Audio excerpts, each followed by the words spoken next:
Zašto vama trnu prsti, šaka, recimo i podlaktice? I zašto se toga nikada ne možete riješiti? Ovo je jedno jako česti pitanje mojih pacijenata u mojoj ordinaciji kada liječim ovakve vrste pacijenata i danas ću vam dati točne informacije koji su glavni razlozi da se ovaj problem događa. Kako nastaje trnjenje i što se događa u živcu? Da biste razumjeli zašto dolazi do trnjenja, morate razumjeti kako živci funkcioniraju. Jer živci su poput električnih kabela, oni prenose informacije iz mozga prema mišićima i iz kože natrag prema mozgu. Kada je živac zdrav, signal prolazi jasno i precizno, a kada je živac pritisnut, upaljen ili oštećen, signal se iskrivljuje. I mozak tada ne dobiva čist podatak. Umjesto normalnog osjeta javlja se trnjenje, peckanje, žarenje i bol. I u težim slučajevima dolazi do slabosti mišića, nespretnosti, ispadanja predmeta iz ruku i gubitka fine motorike. Važno je razumjeti da problem gotovo nikad ne nastaje u samim prstima. Jeste mi ovo shvatili? Ovo možda jedan dio što ćete trebati zapamtiti za cijeli svoj život. Kada imate trnjenje u samim prstima i šaci, najvjerojatniji uzrok je sasvim negdje dalje.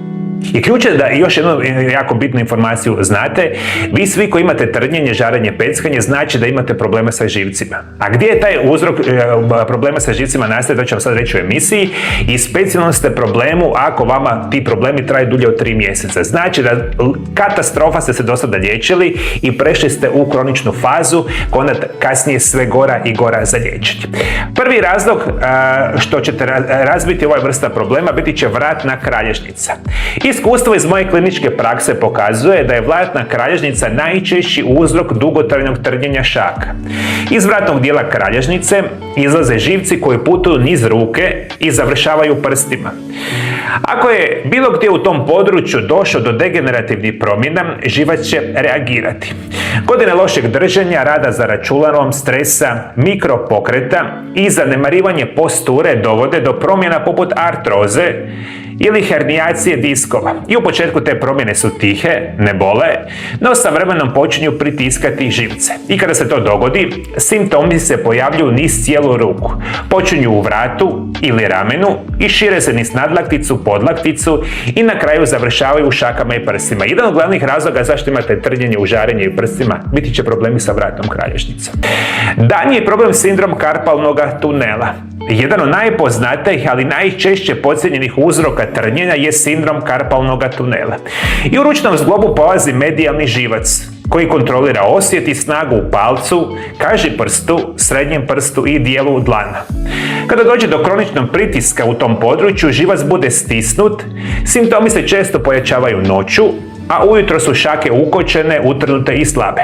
I mnogi ljudi to ignoriraju godinama dok ne dođe do trajnog oštećenja. A poseban problem je što karpalni tunel često se razvija paralelno sa problemima u vratnoj kralježnici. Treća jako velika opasnost biti će dijabetes, šećer, to je tiho uništavanje živaca. Jedan od najopasnijih uzroka trnjenja prstiju jest kronično povišeni šećer. Dijabetes i inzulinska rezistencija polako oštećuju živčana vlakna, što dovodi se do stanja koje se naziva periferna neuropatija. I u tom slučaju trnjenje često zahvaća i šake i stopala. I prisutno je žarenje, pečenje, osjećaj hladnoće i potpune utrnutosti.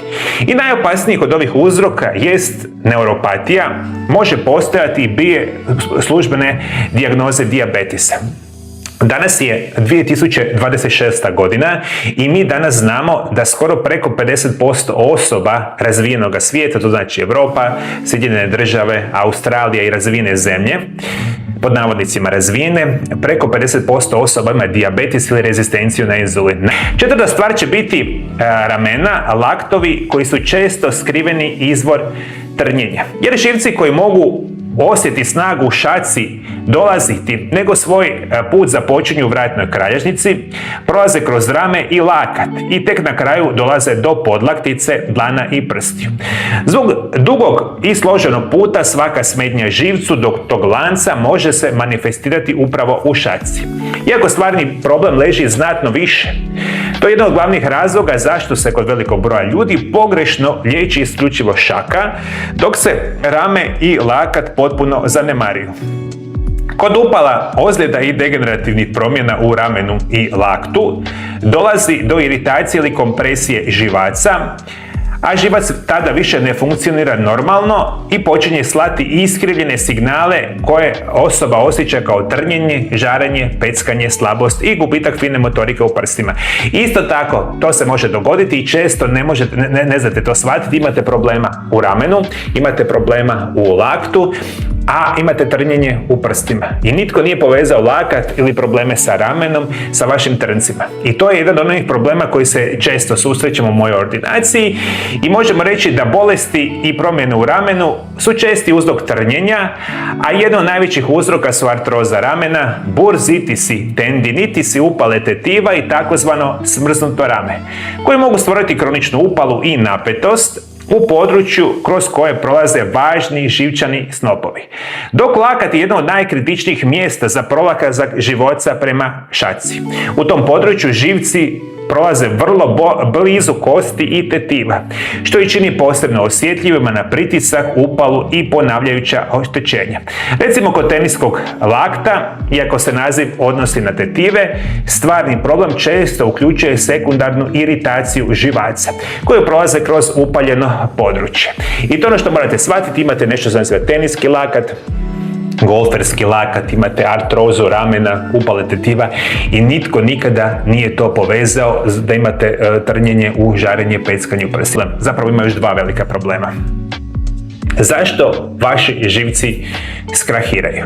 I onda se to događa katastrofa, a to će biti prekomjerno konzumiranje alkohola. Svi vi koji uživate u alkoholu znajte da svaki puta kada pijete alkohol uništavate svoje tijelo. Međutim, veliki broj osoba piju alkohol puno duže vremena. Alkohol između ostalog potpunosti izjeda živce, imate trnjenje u prstima, a zapravo pijete enormne količine alkohola, je ključno za napomenuti. I još jedna stvar za kraj, reći ću vam da kroničan manjak vitamina B12 uzrokuje ovaj problem.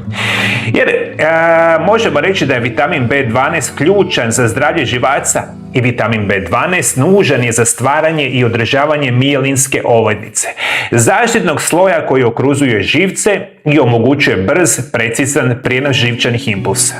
Kad tog vitamina nedostaje, živci ostaju ogoljeni, a signal se usporava, prekida i iskrivljuje. Trnjenje prstiju šaka nije problem koji treba ignorirati niti banalizirati i u većini slučajeva uzrok se može pronaći i uspješno liječiti. Vi ukoliko imate drugih informacija o bolestima živaca, trnjenju u šakama i prstima koje ja danas možda nisam rekao, ajde molim vas budite dobri pa ispod video zapisa komentirajte vaše stanje, kako ste vi otkrili možda nekakav drugi problem što ja danas nisam rekao.